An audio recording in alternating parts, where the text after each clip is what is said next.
Glauber, no lado econômico, não existe certo ou errado. Você pode discutir a moralidade se você apertar a mão, de você tirar foto, de você celebrar tratados culturais com países que têm aí um viés não democrático. Agora, quando se trata de economia, quando se trata de infraestrutura, a gente negocia com quem tem o melhor a oferecer para o nosso país.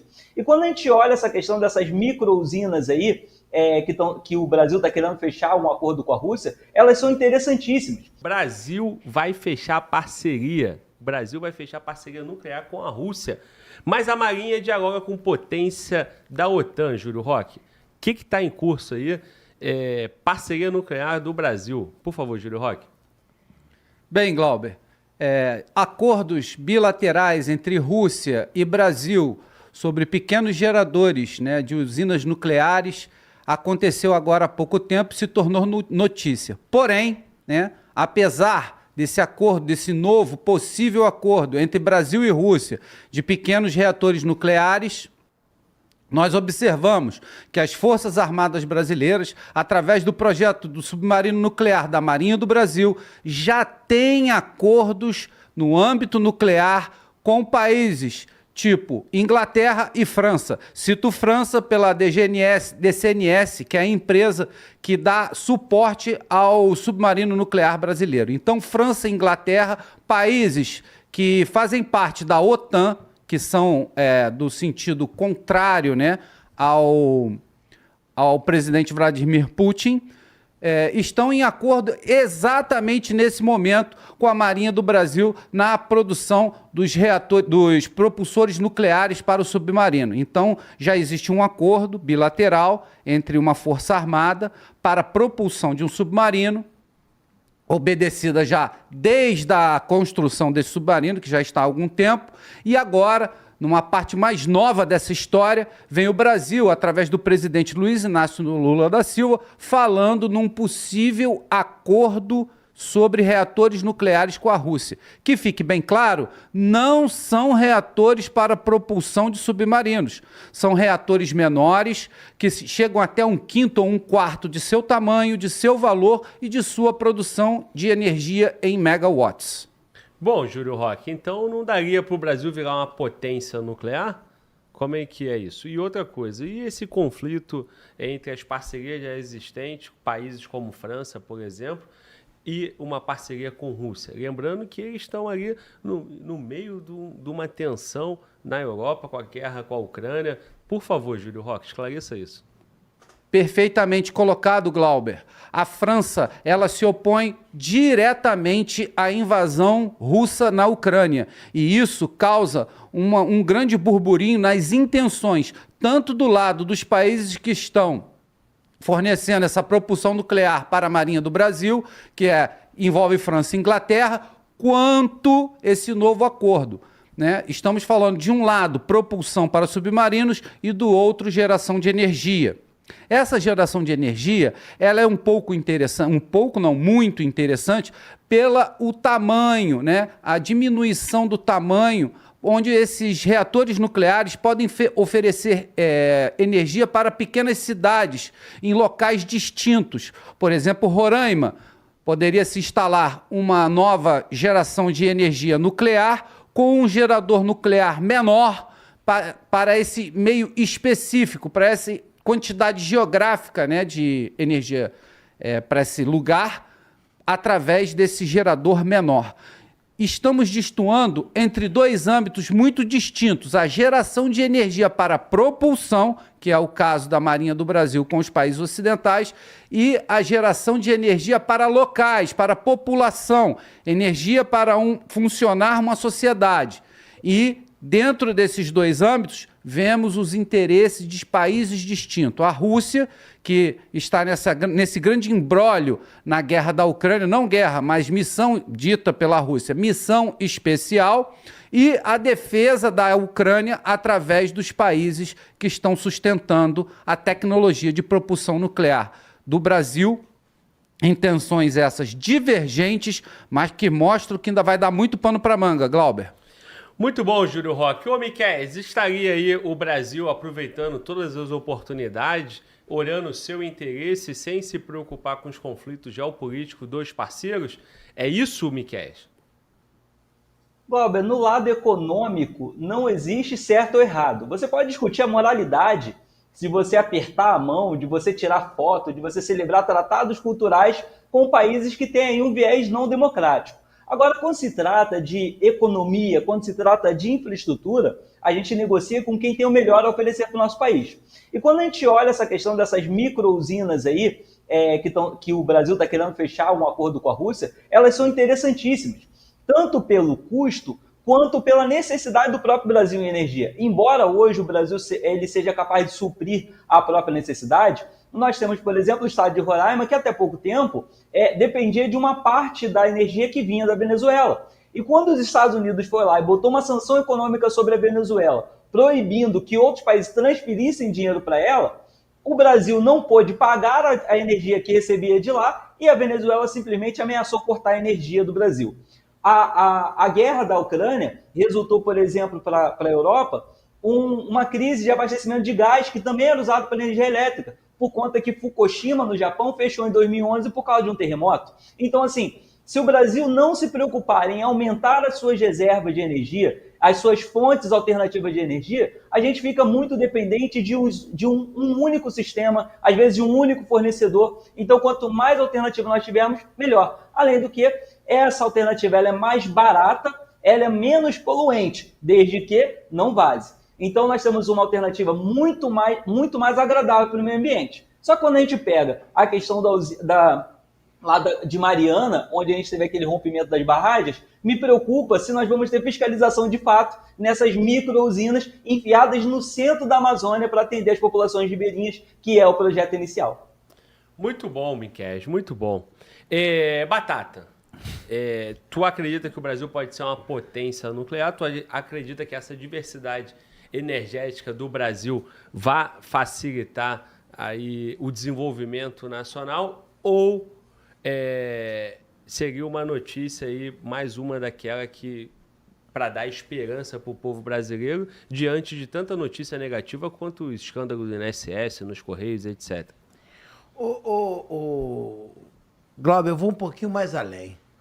O que o Brasil quer num palco atual entre Rússia, Estados Unidos, Ucrânia? O que o Brasil quer fazer um acordo nuclear justamente hoje com os palcos, como estão os países hoje fervorosos? O que o Brasil quer?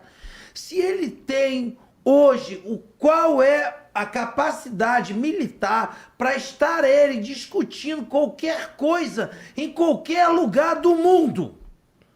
Qual é? Qual é a capacidade dele? Vai dizer que nós temos um poderio bélico a ponto de você estar discutindo lá na Rússia e o outro lado, os Estados Unidos, ficar muito chateado com essa aproximação, com esse pensamento ao lado, porque isso aqui, essa coisa de pequenas usinas, pequenas, não é para usina, é para produzir energia. Isso é história de todos eles, de todos os países, que todo mundo está cansado. E aí eles vão desenvolvendo projetos nucleares e aí até transformar numa bomba. E é isso que é. Agora, nós vamos transformar a bomba? Cara, se você quer discutir isso, fortalece suas Forças Armadas, pelo amor de Deus. Porque senão, meu amigo, dá tiro no próprio pé. Bom, o Batata levantou o ponto aqui do Brasil ficar entre a briga dos cachorros grandes. Foi como eu interpretei. Mas ele colocou um ponto que deu uma esperança. Essas pequenas usinas poderiam no futuro desenvolver para uma bomba nuclear? Eu entendi que não. Ou é possível, Júlio Roque? Por favor. É perfeito falar sobre isso, Glauber. Quando a gente fala de energia como um todo, seja ela gás, a energia elétrica, né, que tanto subsidia uma sociedade moderna, quando você olha o planeta de fora dele, você vê o continente todo, dado a iluminação do continente, que mostra se ele é mais desenvolvido ou menos desenvolvido, pela iluminação que você vê do espaço. Então, a energia é uma questão estratégica, é uma questão importante. E agora estamos falando da energia nuclear. Essas pequenas usinas vão fornecer em locais mais distantes energia para essas sociedades. Muito interessante se dizer. Mas o que não foi dito é o outro lado do acordo, muito bem salientado pelo Batata. Sabemos que nós vamos receber essas micro-usinas com 1/5 de capacidade, com 1/5 de tamanho e 1/5 do valor de uma usina gigantesca. Mas a pergunta é, o que vai favorecer a Rússia nesses acordos? Isso não foi dito, né? Ninguém sabe das intenções desses grandes players a fornecer essa tecnologia para outros países. Isso é um ponto-chave. Temos que discutir o que está em pauta no acordo e não somente o que nós estamos recebendo e o que nós vamos dar à Rússia em troca dessa tecnologia. Isso é óbvio. Interessante também de dizer que nós temos 2 grandes usinas nucleares, a Angra 1 e a Angra 2. E a Angra 3 está em construção, que foi parada a sua construção e sua verba foi destinada para a Angra 1 e 2, dando uma parada nessa construção que poderia ser envolta em mais subsídio, em mais financiamento, em mais investimento para se construir uma terceira usina de grande porte. Mas nessas usinas modulares e pequenas, vê-se uma nova alternativa. Então fica a pergunta, seria bom e plausível essas usinas pequenas na substituição de uma grande usina como Angra 3? O que seria mais seguro? A energia nuclear ou investimento em outras energias limpas, como a eólica, por exemplo, que se diz tão limpa e não é tão limpa assim, porque a construção dos seus reatores também é dificultosa pelos materiais? Enfim, gira em torno de várias perguntas. São várias conexões em vários assuntos diferentes e que envolve muitos acadêmicos de várias áreas. Ô, Júlio Roque, mas e na questão geopolítica? Não seria mais interessante fechar uma parceria dessa com algum país da OTAN em linha com já a Marinha do Brasil e até o posicionamento geográfico do Brasil? Que aí, como o Batata colocou, né, estaria mais alinhado aos Estados Unidos, que é um alinhamento natural por ser a América do Sul, né? Um interesse dos Estados Unidos. Então, a proteção e a ameaça também vai passar por isso. Por favor, Júlio Roque. Perfeito, Glauber. A bilateralidade nós acompanhamos desde o término da Segunda Guerra Mundial em 1945, a famosa Guerra Fria. Continua essa bilateralidade, porém com nomes diferentes. Nós vemos nitidamente um bloco de países de um lado, Ocidente, e um bloco de países do outro lado, chamado Oriente. Vemos nitidamente que o governo brasileiro se cerra melhor com o lado do Oriente, que é o lado do BRICS. Então, vemos uma dispare. Quanto os países da OTAN que estão do lado do Ocidente. Mas essa aproximação não se mostra plausível pelo esse atual governo. Isso é óbvio e está na cara de todo mundo, né? Então, com essa atitude dessas pequenas usinas vindas do país do Oriente, do principal pivô, um dos principais que China e Rússia dividem, né, essa liderança dentro do BRICS, e nós vemos essa aproximação natural do governo atual. Então, não estaria o governo atual dando uma cartada por ele ter esse veio político? Fica também essa pergunta, Glauber. É isso. Ô, Miqueias, por um lado, né, o Brasil tem que aproveitar as oportunidades de fechar acordo que lhe interesse, né? Mas essa aproximação envolvendo usina nuclear com Rússia talvez vai preocupar os Estados Unidos. E aí, como é que fica isso? O Brasil tendo uma parceria que não agrada os Estados Unidos. Alguns vão dizer, o Brasil é soberano. Sim, o Brasil é soberano. Mas você tem que ter a capacidade de se impor e a capacidade de se defender. Como é que você faria essa leitura, Miqueias? Glauber, essas usinas aí, essa tecnologia está sendo desenvolvida em outros países, mas quem está dominando hoje é somente Rússia e China. Então, o Brasil, se for aderir a essa tecnologia já nesse primeiro momento, ele não tem muitas outras alternativas. Agora, com relação ao alinhamento com os Estados Unidos, a gente tem que entender o cenário, porque assim, a gente tem um governo de esquerda e o Trump não é muito a favor desse governo atual.